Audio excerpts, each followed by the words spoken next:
Salut à toi, j'espère que tu vas bien. Je vais te parler aujourd'hui de la fameuse règle des 50-30-20 qu'on entend souvent dans les finances personnelles et je vais te dire ce que j'en pense par rapport à ça. Il n'y aura pas de secret. Pour les personnes qui débutent dans leur budget et qui veulent reprendre leurs finances en main, cette méthode est vraiment très très cool pour ça. Ça te permet de ne pas culpabiliser au niveau de tes dépenses et une fois que tu as épargné le 20% qui reste, mais là je suis en train de te spoiler déjà d'avance, bah, au moins tu auras fait la bonne action en premier. Donc si tu ne me connais pas, je m'appelle Anthony, je suis le musicien investisseur, je suis un employé de bureau et j'ai un side business en tant que musicien et j'épargne le maximum possible pour atteindre l'indépendance financière. Donc c'est pas seulement épargner, parce que là je suis en train de me mettre une balle dans le pied, mais en tout cas j'investis mon argent en bourse principalement et un petit peu dans l'immobilier, mais c'est pas beaucoup, dans le but d'atteindre donc l'indépendance financière. Donc en fait la règle des 50-30-20, je sais pas si tu en as déjà entendu parler, mais c'est une approche sur la gestion budgétaire qui permet de répartir de façon quasiment uniforme ces différentes dépenses. Donc la première chose, dans un premier temps, quand tu vas recevoir ton salaire, c'est de te payer en premier. Donc, si tu alloues tes 50-30-20, je vais te le décortiquer très rapidement. Donc 50%, c'est tes besoins essentiels. C'est ce qui part chaque mois qui te permet de survivre, entre guillemets, et c'est les dépenses récurrentes que tu sais que tu vas utiliser au courant du mois. Tu as 30% pour la partie plaisir et tu as 20% pour l'épargne ou les investissements. Ça dépend comment tu veux le voir. Mais dans un premier temps, les 50%, c'est quoi? C'est le loyer, les assurances, la nourriture, les services publics, le transport. Ça peut être aussi ta box internet, ton téléphone, etc. Donc ça doit regrouper tes 50% de ton revenu. Donc c'est quand même une majorité. Donc c'est la moitié de tes revenus qui partent par rapport à ça. Donc fais attention à comment tu alloues tes choses. Donc peut-être que tu vas faire tes calculs, tu vas te rendre compte que c'est beaucoup plus que ça. Donc là, essaye de revoir tes dépenses. Est-ce que ton cellulaire est trop cher? Mais des fois, en général, c'est l'alimentation, le loyer et la voiture et les transports en général qui coûtent le plus cher. Donc je t'invite à regarder un petit peu ces trois postes de dépenses si tu peux réduire au niveau de l'alimentation. Mais des fois, pour tirer vraiment le pansement là-dessus, c'est peut-être changer de location où tu es situé. Donc peut-être t'éloigner un peu plus ou trouver quelque chose de plus petit. Mais ça, c'est ton problème. Donc ensuite, tu as les dépenses discrétionnaires qu'on appelle, donc c'est le 30%. Donc c'est là où tu vas vraiment te faire plaisir.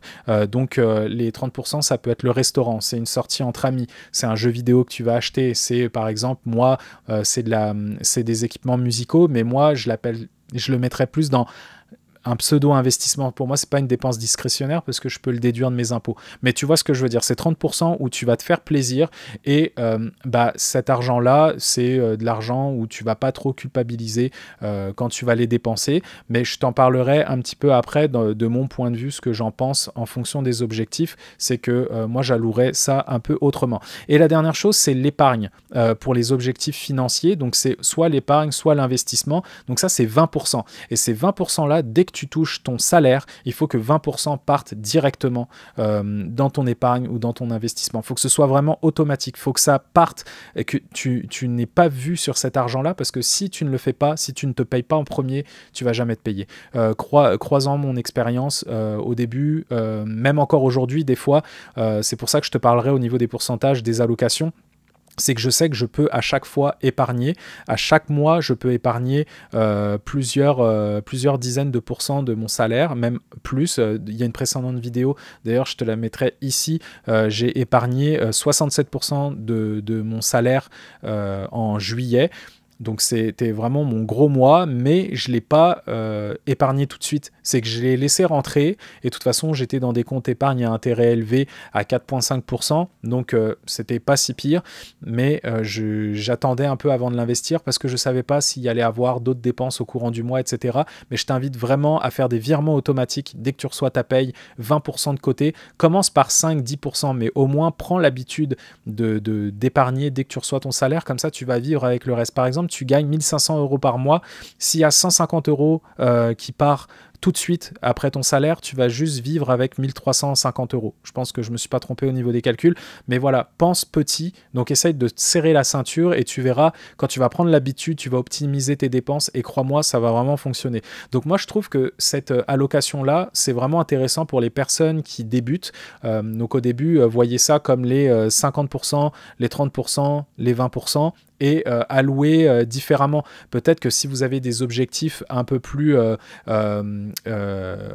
hauts, par exemple, moi, j'essaye d'épargner encore plus, bah, les 30%, je vais le réduire et je vais augmenter. Des fois, je vais peut-être inverser. Je vais peut-être épargner 30% et me faire plaisir avec 20%. Ça dépend des mois, parce que si on a des sorties, si on a des choses à faire, des fêtes, etc., bah, l'allocation va varier. Mais en général, moi, j'essaye d'épargner le plus possible. Donc, je suis entre 30 et 50% de mon salaire, mais ça dépend des mois, encore une fois, parce que comme j'ai un side business à côté, bah, ça me permet d'avoir un surplus quasiment, parce que mon salaire de base qui est dans la moyenne, je n'utilise pas tout parce qu'on fait attention à nos dépenses et parce qu'on sait qu'on a des objectifs. On avait vu un planificateur financier pour ça, donc on reste vraiment sur nos choses et bah, le surplus que j'ai, je l'investis le plus possible et j'ai quand même un fonds d'urgence de 3 à 6 mois de dépenses. Comme ça, je suis vraiment tranquille. S'il y a quoi que ce soit, le frigo qui pète, la voiture qui lâche, je sais pas, une fuite dans le toit, quoi que ce soit, ou même si on veut faire des travaux et que c'était pas tout de suite qu'on voulait les faire, mais là, ça doit donner que bah, j'ai au moins mon fonds d'urgence pour ça. Donc, moi, mon point de vue, c'est que 50%, c'est vraiment très correct. Essaye d'optimiser vraiment ton budget par rapport à ça. Ton loyer, il faudrait que ce soit à peu près 30 à 33% de ton allocation. En général, c'est ça. Il ne faut pas que ce soit plus parce que sinon, tu vas avoir du mal à vivre là-dessus. Après, les personnes qui gagnent des gros revenus, encore une fois, c'est pareil, on va le faire au prorata. Les gens qui gagnent un gros revenu, la majorité du temps, ils vont vivre dans plus gros, ils vont avoir plus, ils vont posséder plus, ils vont avoir des choses plus chères, qui vont péter, etc.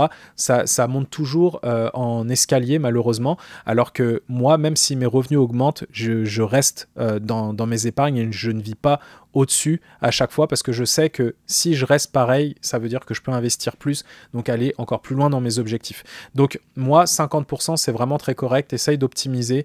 30%, moi, je te dirais au niveau des plaisirs, si tu as vraiment un salaire beaucoup plus bas, je te dirais descends encore plus. Descends, passe de 30 à 20 peut-être parce que si tu vas atteindre des objectifs et mettre de l'argent de côté, 20% de 1500, c'est quand même pas beaucoup. Si t'arrive quoi que ce soit, je te conseille vraiment peut-être d'inverser, peut-être mettre 30% d'épargne si tu peux et fais-toi un peu moins plaisir au début, le temps peut-être que tu augmentes ton salaire, peut-être le temps que tu développes tes compétences et que tu trouves un nouveau travail.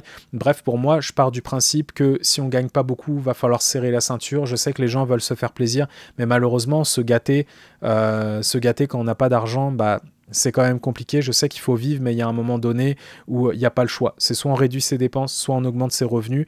Je vois pas c'est quoi l'autre chose. Vous pouvez travailler au black, mais travailler au black, ça va vraiment pas vous aider. Je vous conseille vraiment pas parce que vous allez jamais épargner cet argent-là aux yeux de l'État. C'est compliqué et je vous invite à tous d'essayer d'augmenter vos compétences pour avoir le plus de revenus possible. Mais pensez à vous, comment vous pouvez évoluer. Par exemple, les personnes qui veulent se remettre en forme au sport, bah, les gens, ils ont fait des efforts, ils ont fait, ils se sont remis en santé, etc. Votre santé financière, c'est exactement la même chose. Donc, j'espère que vous avez aimé cette vidéo-là. Je ne sais pas si vous aviez l'idée de faire un budget 50-30-20. Si vous connaissez ça, mettez-le moi en commentaire, par exemple. Est-ce que vous allouez ça autrement? Par exemple, ça peut être 30-40, 30-40-30. Dites-moi tout. Moi, j'ai pas vraiment fait de mon côté ce genre d'exercice parce que j'alloue une autre partie à mon épargne, mais en tout cas c'est quand même un bel exercice à faire pour ceux qui veulent se reprendre en main et ceux qui ne savaient pas budgéter tout simplement. Ça vous donne un gros aperçu de ce qui rentre et comment c'est alloué directement. Donc voilà, j'espère que ça vous a plu et je vous souhaite à très bientôt pour une prochaine vidéo.